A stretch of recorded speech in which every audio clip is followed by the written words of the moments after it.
Buenas noches, doctor. Sí se observa. En chiquito, pero se observa. Ah, no, no, la pantalla completa. No, no está avanzando, ¿no? A ver, No, déjame ver doctor, lo que podría hacer es la parte de abajo donde presionó para la pantalla como completa, al libro, ¿no? costadito hay un librito. Ajá. Sí, Ya, y ahí se puede ya, observar en listo. grande, doctor.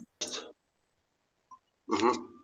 Listo, entonces empezamos. Ya, en realidad el glaucoma es un tema muy amplio, ¿no? Pero en realidad vamos a tratar de tocar la parte que más importa, que viene a ser la parte de la clasificación entre crónico y agudo, ¿ya? Y lo resaltante de cada uno. Entonces empezaremos diciendo lo siguiente. Con respecto al glaucoma, pues el glaucoma es una de las enfermedades que va a afectar netamente lo que viene a ser Doctor, el buenas nervio. noches. Buenas, sí.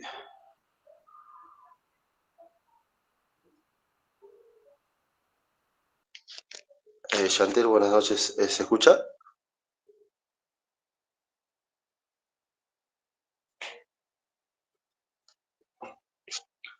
Chantel, ¿se escucha? Sí, doctor, sí escucha. Justo me estaba comentando que ella no podía escucharlo a usted. Doctor, buenas noches. Perdón, no lo podía escuchar. Ah, ya, Ahora pero por sí. ejemplo, ahora sí, ¿no? Ya. Sí, sí, doctor. Sí, doctor. Buenas noches. Disculpe. Estaba diciendo que el glaucoma pues viene a ser la segunda causa de disminución de la visión en nuestros adultos mayores, ¿ya? De ahí la importancia porque es una enfermedad muy prevalente, ¿ya? Sobre todo en Latinoamérica. O sea, el hecho de ser, como vamos a ver ahí en las presentaciones, el hecho de tener la presencia latinoamericana es un factor de riesgo para el glaucoma, así como la raza negra, ¿ya? Entonces, muy importante, empezaríamos diciendo la definición de glaucoma, ¿no? El glaucoma viene a ser unas alteraciones en donde va a afectar principalmente el nervio óptico, presentando una disminución progresiva de la pérdida de sus fibras nerviosas, por lo cual va a conllevar pues a la pérdida de la visión de manera progresiva, ¿no? Que incluso puede llevar a la ceguera. Entonces, de ahí que pues, viene a ser la segunda causa de ceguera. Ya, es una enfermedad progresiva, crónica, es decir, hasta ahora no hay un tratamiento específico para eso. Lo que buscamos como oftalmólogos es, pues, por lo menos controlar la enfermedad enlenteciendo o deteniendo la enfermedad hasta cierto punto, ¿no? Pero generalmente la enfermedad igual progresa. Pero progresa tan lento de tal manera que el paciente, pues, no pierde la vista, ¿no? Ese es el objetivo del tratamiento precoz de glaucoma, ¿ya? La causa más común, como les mencioné, de ser irreversible en todo el mundo, descontando después de la catarata.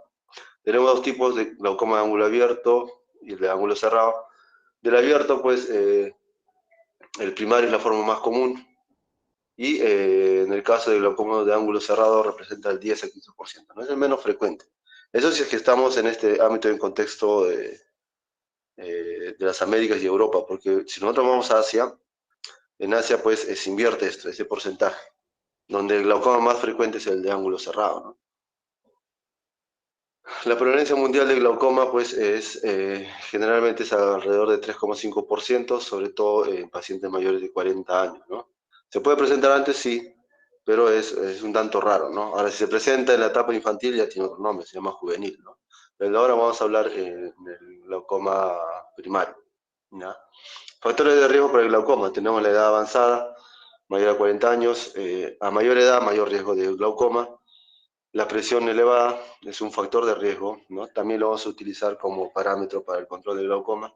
La raza negra, ¿no? Tiene hasta 4 veces el riesgo de pertenecer a la raza negra para glaucoma, ¿no? Los antecedentes familiares, muy importante, ¿ya? Y lo que viene a ser la miopía alta, ¿no? Acá se puede agregar dos factores de riesgo que vienen a ser la hipertensión, la diabetes, y junto a esto lo que viene a ser el apnea obstructiva del sueño, ¿no?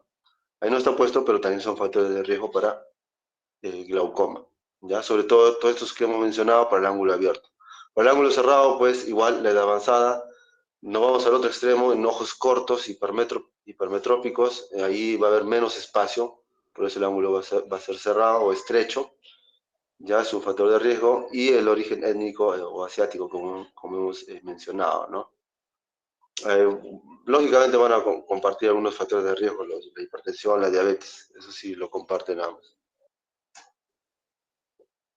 Entonces, antes de hablar del mecanismo, la fisiopatología del glaucoma, tenemos que saber que pues, en el ojo, por lo menos en el segmento anterior, va a haber un constante flujo de lo que viene a ser el humor acuoso, ¿no?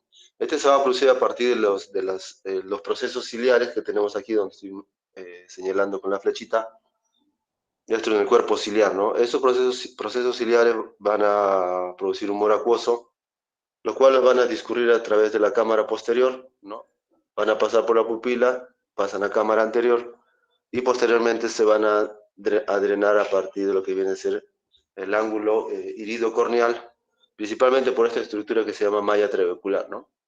Acá tenemos una imagen justo de aumento, aquí está, ¿no? Aquí viene a ser lo que viene a ser la malla trabecular, y sabemos que después de la malla trabecular esto pasa a lo que viene a ser el canal de Schlemm, ¿no?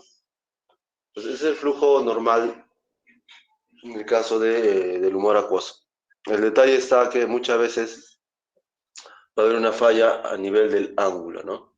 Entonces, puede ser un ángulo abierto, pero si nosotros tenemos que esta malla triangular está funcionando de manera deficiente o sea taponado, pues lo que va a generar es un aumento de la presión, ¿no? De esa manera el deterioro, el aumento de la presión va a generar acá tenemos una imagen, el aumento de la presión va a generar que esta presión se transmita hacia la parte posterior del ojito, ¿ya? Lesionando de esa manera el nervio óptico. Entonces tenemos acá, como definición es una neuropatía, dijimos, donde va a haber un principal mecanismo de apoptosis de las células ganglionares, primero las células ganglionares, posteriormente la pérdida de las células o de la capa de fibras nerviosas, y finalmente la pérdida axonal que se va a ver en el aumento de la excavación del nervio óptico, ¿no? Y va a haber una elevación de la PIO. No siempre va a estar asociado el aumento de la presión intraocular. Ya puede ser que esté normal, pero aquí lo que manda es la lesión en el nervio óptico. ¿Ya? Y con respecto a la lesión de la presión intraocular, pues en los glaucomas de ángulo abierto, generalmente se debe a esto, ¿no? Depósitos de materiales amorfos extracelulares en la malla trabecular. O sea, por un mecanismo de taponamiento. Mientras que en los glaucomas de ángulo estrecho o cerrado, pues la malla trabecular puede estar bien, sino el detalle es que va a haber tan poco espacio para que se pueda drenar el humor acuoso, porque el iris prácticamente va a estar aposicionado casi en contacto sobre la malla trabecular, ¿no? Generando una obstrucción ya directa. La clasificación del glaucoma, pues vamos a clasificarlo básicamente, ¿no? El primero le damos el nombre, si es primario o secundario, y segundo, si es ángulo abierto o ángulo cerrado. Entonces aquí en la clasificación, los primarios, siempre hemos dicho, de ángulo abierto o cerrado, y los secundarios puede ser cualquiera de estas causas, ¿no?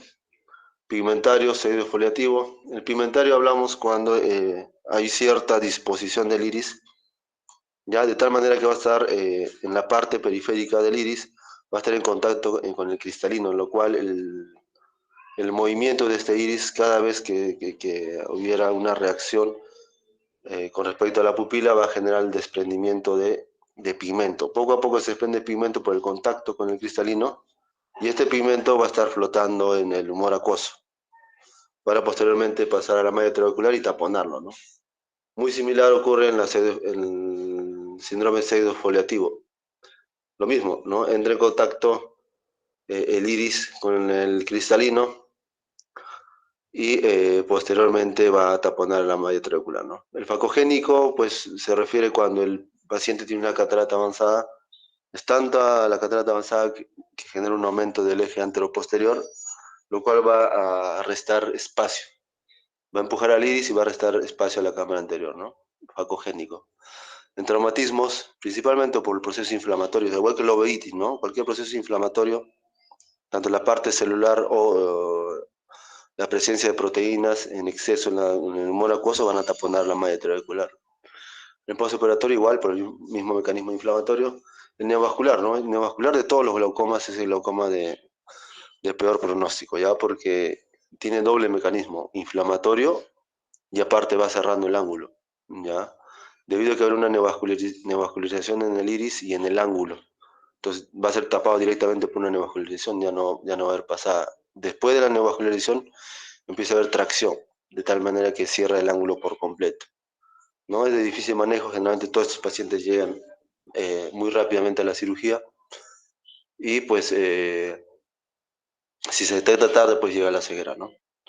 Tenemos, debido a un aumento de la presión venosa epiescleral elevada, esto podemos verlo en el síndrome de Sturge-Weber, ¿no? Donde va a haber un aumento del flujo venoso, ¿no? A este nivel, o inducida por esteroides, ¿no? Entonces, todos estos son casos de glaucoma secundario, ¿no? Pero lo más frecuente, acuérdense que estamos acá en el glaucoma primario de ángulo abierto, es el más frecuente.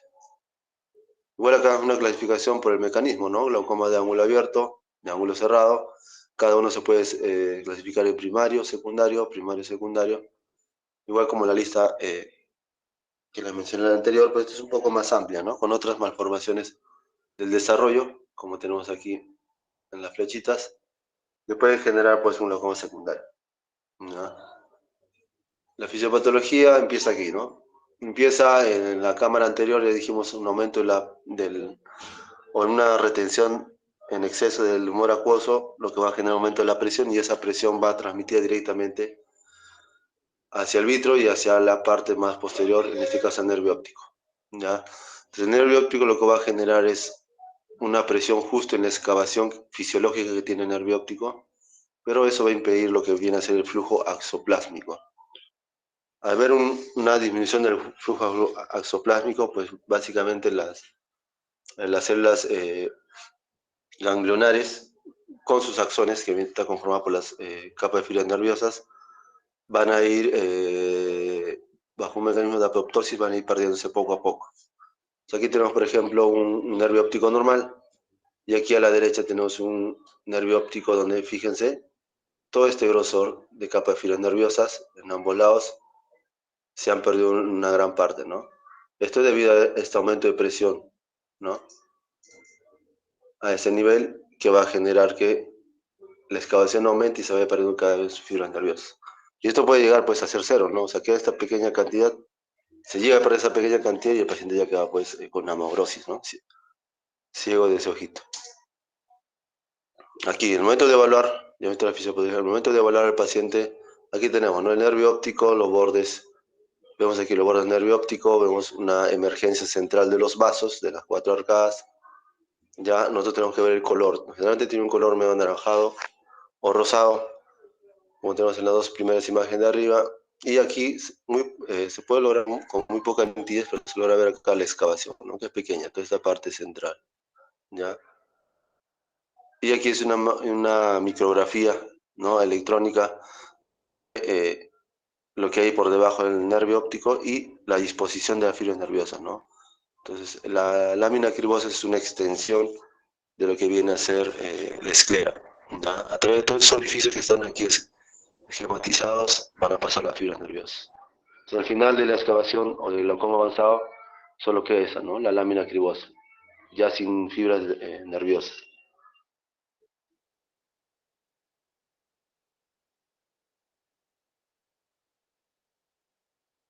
Ahí está, ¿no? Mira, fíjese aquí en la imagen de la...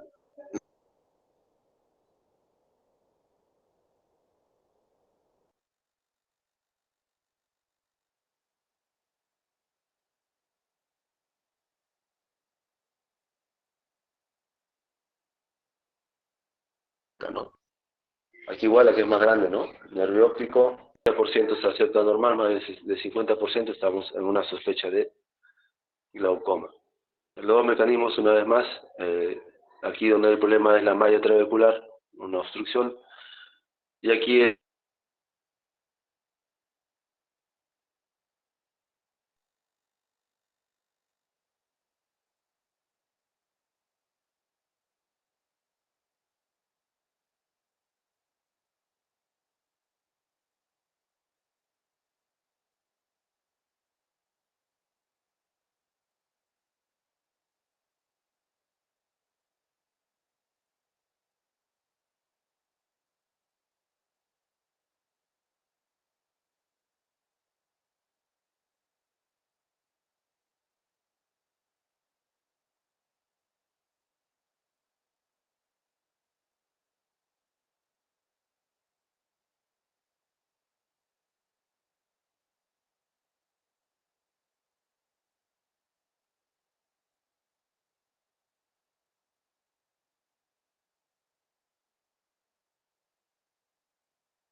quedamos aquí, ¿no? En las manifestaciones clínicas.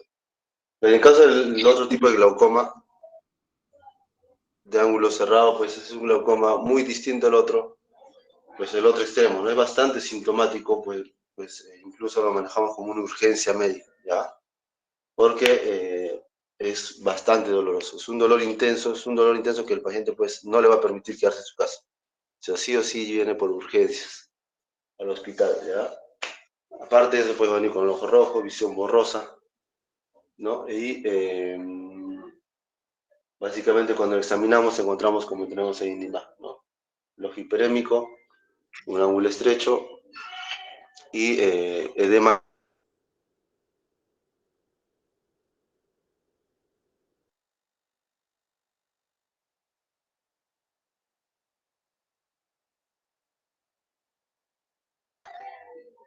Dolor y visión borrosa, ¿no? Entonces, estos pacientes les tomamos la presión y están con la presión volando, ¿no? Tienen por lo menos más de 50, ¿no? Un valor normal de 10 a 20, esos pacientes están con 50 más,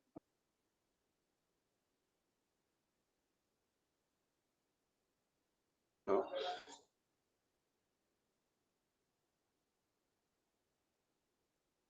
Entonces,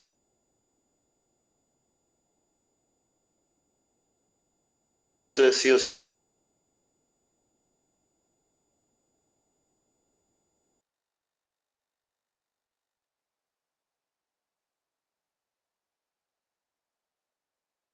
van a venir de manera sintomática y pues lo tratamos igualmente, no hay manejo distinto entre los dos. Lo que pensamos generalmente a la presión intraocular, con dos criterios tenemos el diagnóstico de glaucoma, ¿no? Podríamos hacer fácilmente un diagnóstico clínico, presión más de 21 más excavación más de 0,50. O en el caso de excavación una diferencia de más de 0,2 entre ambos nervios ópticos, ¿no?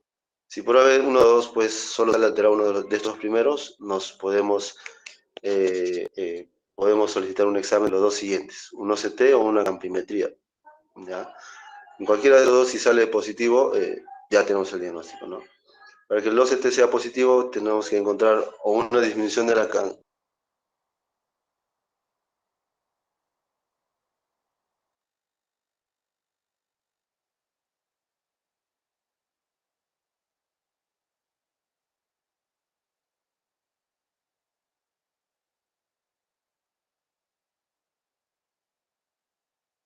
fibras nerviosas o una disminución de las células ganglionares.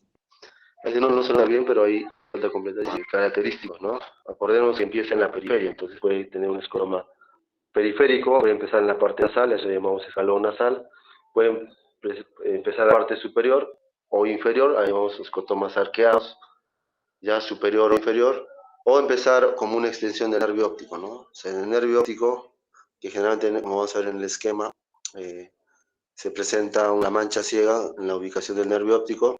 A partir de eso hay una extensión, le llamamos escotoma de Beffrum, ¿no? Sobre todo periférico o medio periférico. O sea, si viene un paciente con un campo visual con un escotoma central, pues eso no es glaucoma. Eso puede ser una maculopatía, pero glaucoma no es. Es periférico o medio periférico.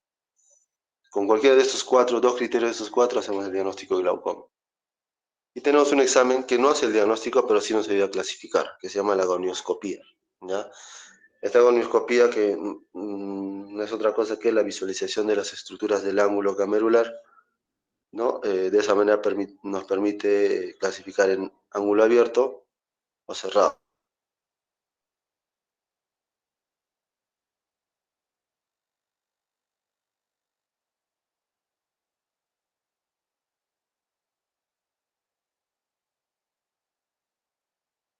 La cantidad de estructuras que logremos visualizar, ¿no?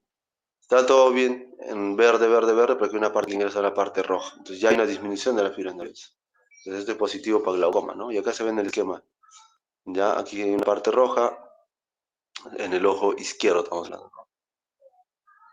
En el campo visual, igualmente, fíjense aquí en la imagen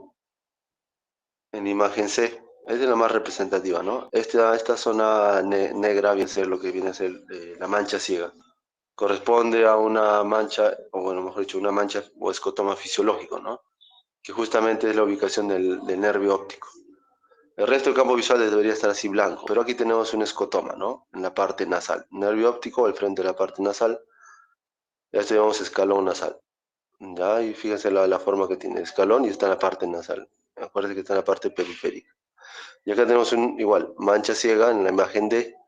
Y aquí tenemos un escotoma que toma la parte periférica y la parte media periférica, ¿no? Pero fíjese, la parte central, donde está la cruz, la respeta. Entonces igual, este escotoma le damos a escotoma arqueado, ¿ya? Donde es un escotoma en la media periferia, ¿ya?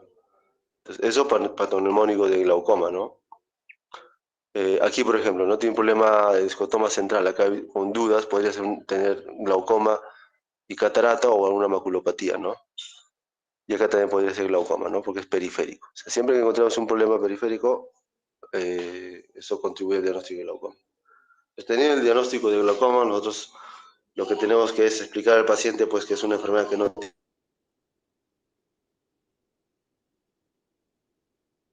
tiene cura, pero que se puede controlar. Y podemos partir a partir de la prevención, ¿no? Todo paciente más de 40 años debería pasar por su examen de fondo de ojo y tonometría. Si en el peor de los casos el paciente llega ya con una disminución de la visión, pues tenemos que diagnosticar el glaucoma, ¿no? Entonces ahí vamos a ver, vamos a tratar de disminuir la presión intraocular. Como sabemos, es el mecanismo que va a generar el daño o la lesión en el nervio óptico, entonces lo que hacemos es tratar de disminuir esta presión, ¿no? Actualmente es la única medida demostrada que controla la enfermedad, ¿ya? Entonces disminuimos la presión con diferentes medicamentos. Empezamos con los tópicos, tenemos terapia láser que se puede empezar indistintamente, puede ser con tópico o con láser, y dejamos para el final la intervención quirúrgica, ya ojo, no se empieza con una cirugía. La cirugía es lo último que podemos ofrecer al paciente, ¿ya? Y por cada milímetro de mercurio que bajemos de la presión intraocular, estamos bajando el 10% del riesgo de progresión de glaucoma, o sea, muy importante, ojo. Vamos por acá. Tratamiento. El tratamiento pues es básicamente médico, como lo mencioné. Tenemos todos estos grupos de medicamentos. Tenemos aquí los tres primeros grupos, ¿no? Los bloqueadores beta-adrenérgicos como el timolol, que es el más usado. Pues estos van a disminuir la producción del humor acuoso, al igual que los alfa-agonistas, ya como la brimonidina. Y tenemos también otro grupo que vienen son los inhibidores de la anhidrasa carbónica, el más usado dorsolamida. Estos tres disminuyen la producción de humor acuoso, ya. Y tenemos los análogos de la prostaglandina, que va a ir al otro mecanismo, ¿no? Que viene a ser la excreción del humor acuoso, ¿ya? Dentro de ellos tenemos el latanoprost, es la primera línea porque es el que más poder de disminución de la presión tiene, ya puede reducir alrededor del 30% de la presión. Entonces es la primera elección, ¿no? Y un pequeño grupo de agentes parasimpático-miméticos, dentro de ellos la pilocarpina, que antes se usaba mucho, actualmente ya no se usa, ¿no? Se usaba principalmente para glaucomas de ángulo estrecho, ¿ya? ¿Qué hace la pilocarpina? Pues hace miosis. Al hacer miosis, en teoría, va a aumentar el espacio a nivel del iris periférico, ¿no? El iris periférico. Pero actualmente ya no se usa. O sea, lo que se usa en cualquiera de los dos tipos de glaucoma ángulo abierto y cerrado, la primera línea es el latanoprost, ¿no? Eso siempre pregunta. Primera línea, el latanoprost. La presión que queremos lograr, pues depende del grado de glaucoma, ¿no? El grado puede ser determinado por la inspección del nervio óptico o por el resultado del campo visual, ¿no? O perimetría. Si es leve, el objetivo menos de 16, si es moderado menos de 14 milímetros de mercurio, y si es un glaucoma severo menos de 12. Todo esto se va a buscar alcanzar con tratamiento médico, ¿ya?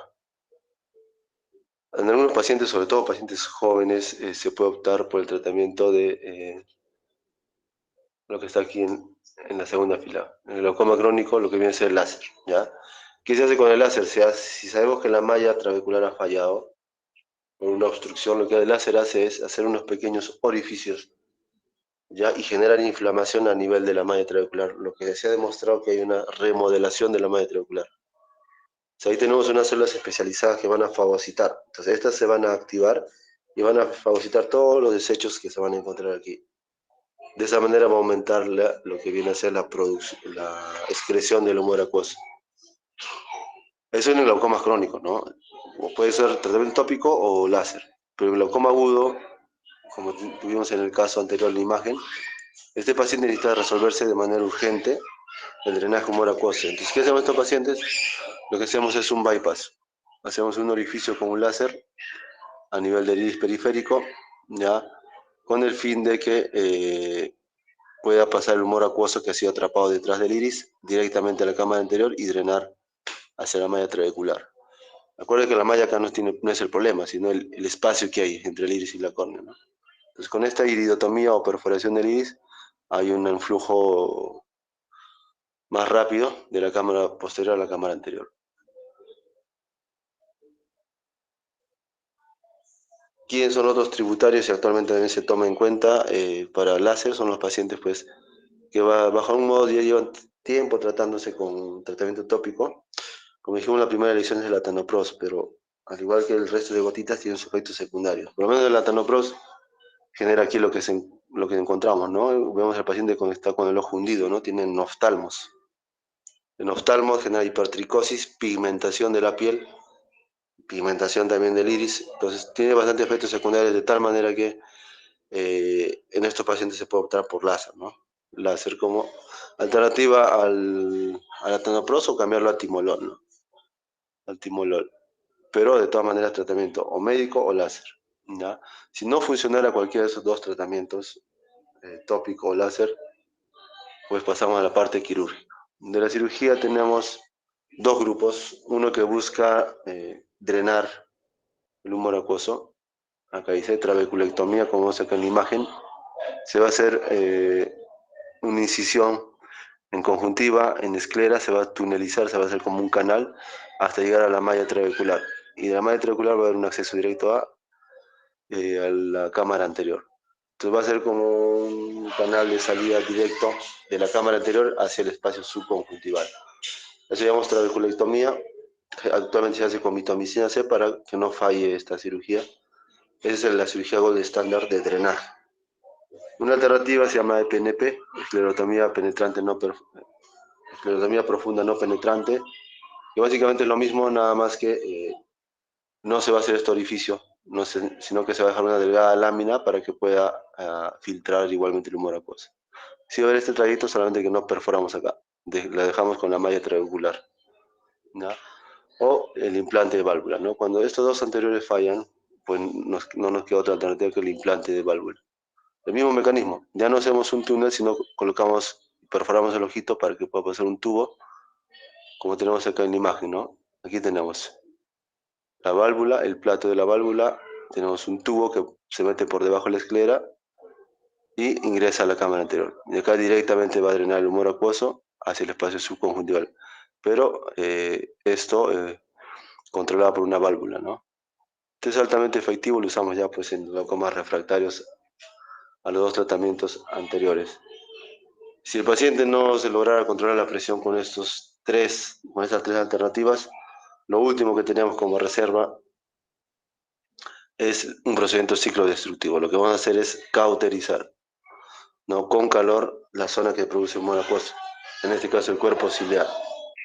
¿Ya? Entonces este es un procedimiento láser donde vamos a cauterizar el cuerpo ciliar y de esa manera se baja bastante la presión. El detalle de este es que podemos irnos al otro extremo, que genera una baja producción de humor acuoso, de esa manera tener un ojo hipotónico y después de la hipotonía puede tener problemas maculares, ¿no? O incluso irnos al otro extremo, ¿no? Que viene a ser una degeneración de todo el globo, lo que llamamos tisis bulbi, ¿no? No sé si han visto en los pacientes ceguitos, hay pacientes que tienen su ojito, pero tienen su ojito pequeñito, ¿no? Pues eso se llama tisis, es una degeneración del globo ocular. Entonces, estos pacientes, si lo bajamos mucho la presión, van a estar hipotónicos y puede empezar a achicarse, ¿no? Por este fenómeno. Entonces, pero eso está al final, está resguardado para el final. Ya es lo último que podemos ofrecer al paciente. Nada más, finalmente, todos estos pacientes, pues lo que queremos es monitorizar. El paciente que se diagnostica de glaucoma no podemos perderlo, ¿no? Vamos a tener un control estrecho al principio cada 3 meses para poder alcanzar una PIO meta de acuerdo al objetivo que hemos dicho, de acuerdo al grado de glaucoma. Y una vez que esté estable el paciente, pues el procedimiento ya podemos hacerlo de manera anual, ¿no?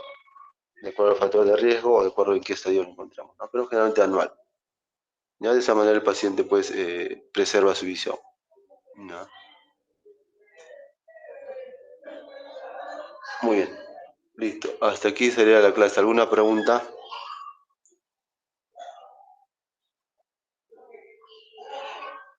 Doctor, disculpe, no sé si podría en la diapositiva 11 volver a repetirla, porque justo esa parte fue donde la mayoría se nos cortó y me parece que estaba hablando del OCT, algo muy importante y se cortó. No sé si podía repetir esa la 11. diapositiva 11. De diagnóstico, creo que era. Ahí ya, 11, 11, 11, 11. ¿Ahí? Sí, esa, doctor, sí, se nos Allá. cortó casi la mayoría. Y después ya se volvió a Ya, escuchar. claro, ahí lo repetimos, no hay problema. Miren, del diagnóstico tenemos 4 criterios de diagnóstico, ¿no? Los que están ahí: oftalmoscopía indirecta volando el nervio óptico, la tonometría, la campimetría y el OCT. Necesitamos 2 criterios de estos para poder hacer el diagnóstico de glaucoma. Entonces, básicamente empezamos por la evaluación de cada de estos criterios, ¿no? Evaluamos si está dentro de lo normal o está fuera de lo normal. En el caso de la tonometría, empezamos ahí. La presión normal es de 10 a 21, ¿no? Ahí le he puesto 11 a 21, pero generalmente de 10 a 21 milímetros de mercurio, en promedio 15,7 o 16 de promedio, ¿no? Si el paciente sale fuera de 21, ya estamos hablando de una sospecha de glaucoma, solo sospecha. Entonces ahí vamos a buscar los otros criterios. Le hacemos el fondo de ojo. Igualmente, lo normal es que tenga una excavación fisiológica menos de 0,50. Si tiene más de 50 de excavación de la relación copa-disco, es sospechoso de glaucoma. ¿Ya? ¿Cómo se calcula la relación copa-disco? Acá está, en la imagen anterior vamos a verificar. Aquí. ¿Qué es copa? Viene a ser toda esta parte central. Como su nombre dice copa, ¿no? Viene a ser la excavación, la parte hundida. Y tenemos el borde externo del nervio óptico, y todo este espacio que hay acá, que corresponde a las fibras nerviosas, es el disco. Entonces, ¿qué hacemos? Una relación de la copa, que viene a ser este de aquí a aquí, ¿no? La parte de la excavación, con el disco, ¿no? De polo a polo. Entonces, agarramos la relación, ¿no? En porcentaje le decía que acá, por ejemplo, es una excavación de 70 por 65, ¿no? En el eje vertical tiene 70, acá tiene que tener 65. Cualquiera de los dos ejes igual es más de 0,50. Entonces, por ejemplo, ahí es criterio de diagnóstico de glaucoma, ¿no? Entonces, volviendo acá al criterio, más de 0,50 de la relación copa-disco, hablamos de glaucoma. O si no, terminando de examinar ambos ojos, hay una diferencia de 0,2 en la relación copa-disco, otro criterio de glaucoma. Entonces, por ejemplo, si tuviera más de presión de 21 y más de 50, ya tenemos el diagnóstico de glaucoma. Ya no necesitamos otros criterios, ¿no? Claro que podemos pedir OCT, campo visual, pero ya va a ser algo auxiliar. Entonces, ahí por lo menos clínicamente podemos hacer el diagnóstico de glaucoma. Si por AB solo tenemos un criterio, o tonometría o nervio óptico alterado, ahí vamos a buscar con los exámenes auxiliares. Podemos usar el OCT, que me va a hacer el diagnóstico más precoz de glaucoma. Ya ahí vamos a detectar dos cosas: disminución de capas de fibras nerviosas o disminución de las células bipolares. Ya, de las células ganglionares, perdón, de las células ganglionares. Cualquier reducción ya es indicativo de glaucoma. ¿Ya? En estadios más avanzados o moderados, solo ahí sirve la campimetría. O sea, lo del OCT es algo nuevo, o sea, no debe tener más de 12 años. Ya, antes de eso solo teníamos 3 criterios, ¿no?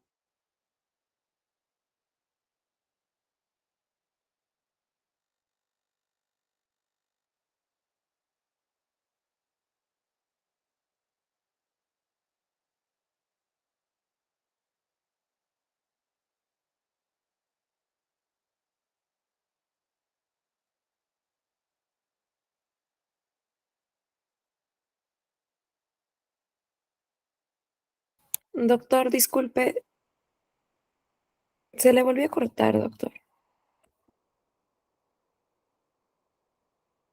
En el campo visual, y con eso también se puede hacer el diagnóstico de glaucoma. ¿Ya? Entonces, 2 criterios de estos 4 criterios hace el diagnóstico de glaucoma. ¿Ya? Y ahí teníamos este quinto parámetro, que no es un criterio diagnóstico, ojo, no es un criterio diagnóstico, pero sí nos ayuda para clasificar, ya entre abierto y cerrado, ¿no? Entonces, básicamente al paciente tenemos que hacerle tonometría, fondo de ojo, si se amerita un examen auxiliar y tenemos que hacer gonioscopía para poder clasificarlo. O sea, así tiene que ser el diagnóstico completo, ¿no? A partir de eso recién podemos pensar en el tratamiento, ¿ya? Entonces, ¿alguna pregunta de este esquema diagnóstico?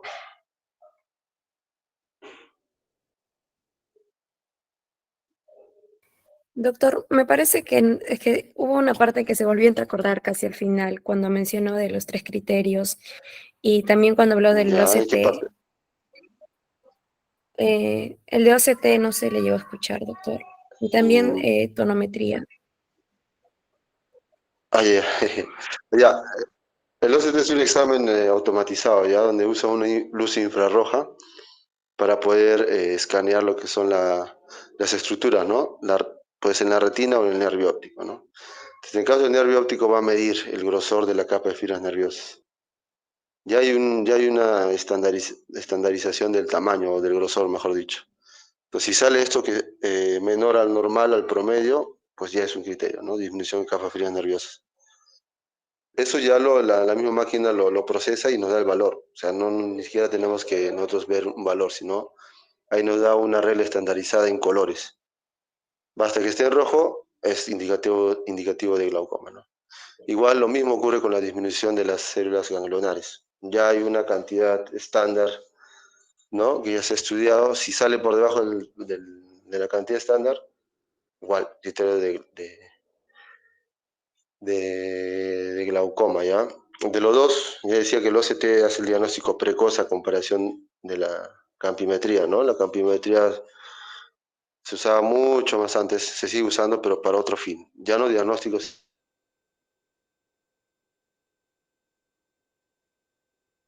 sino de seguimiento. Ya, ahora, de los dos criterios, entre la capa de fibras nerviosas y la disminución de las células ganglionares, ya. Y la campimetría básicamente es encontrar cualquiera de estas lesiones que están en la lista y a partir de eso hacer seguimiento, ¿no? O sea, ¿cómo vamos a ver que la enfermedad progresa? Encontramos un escotoma, ahí ponemos escalón nasal de ejemplo, ¿no? Que le ponía en la imagen anterior, escalón nasal. Ah, no, está más adelante, ¿no? Aquí, ¿no? En la imagen C, tenemos acá un escalón nasal. ¿Qué va a pasar si la enfermedad progresa? Va a empezar a aumentar acá el escotoma, ¿no? En periferia. Va a seguir avanzando, avanzando, hasta llegar al nervio óptico. Entonces ahí hablamos de un escotoma, ya no un escalón nasal, sino un escotoma arqueado, ¿no? Arqueado. Igual, puede seguir avanzando en la parte inferior, ¿no? Siempre en la periferia. Entonces, de esa manera nosotros detectamos la progresión de la enfermedad con el campo visual, con un aumento del escotoma. La idea es que no aumente ese escotoma. Si se queda ahí, en los próximos controles cada 3 meses, pues probablemente hayamos llegado al objetivo, la presión meta, ¿no? Que ha logrado detener la progresión de la enfermedad. Entonces, para eso es la importancia del campo visual. Para el diagnóstico no. O sea, para que aparezca, ya decía, algún escotoma en el glaucoma, pues ya tuvo que haber perdido una gran parte de las capas de fibras nerviosas. Entonces, para el diagnóstico no, porque me hace un diagnóstico también, pero sí para el seguimiento. ¿Ya? Aún así, podemos utilizar cualquiera de estos 4 criterios. Con 2 de estos, le decía, se hace el diagnóstico, ¿ya? ¿Se logró escuchar, Sí, doctor, ahora Chantel? sí. Sí, doctor. ¿Me escucha? Ya. Muy bien, listo. Entonces, ¿alguna otra pregunta de todas las diapos?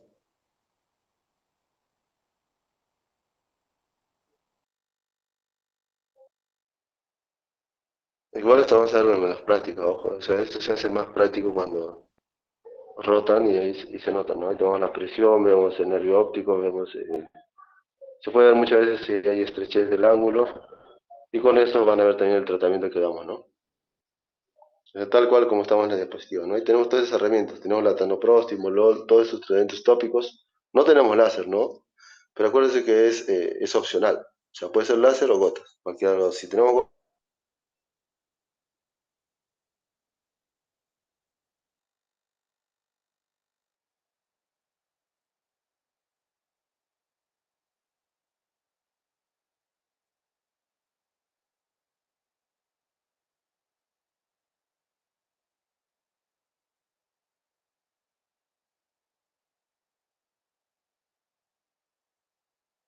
nos quedamos con la bota.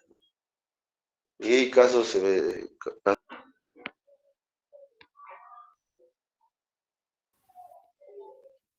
Doc- muy bien. Buenas noches con doctor, todos.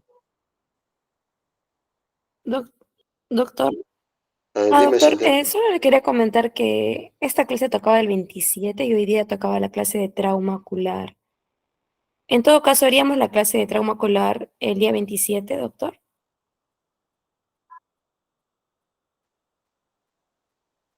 Doctor, ¿me escucha? Disculpe.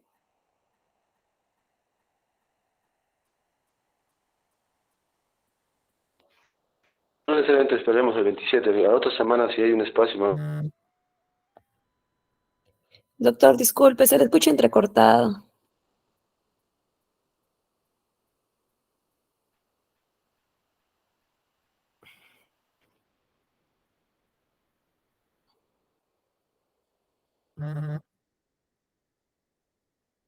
Eh,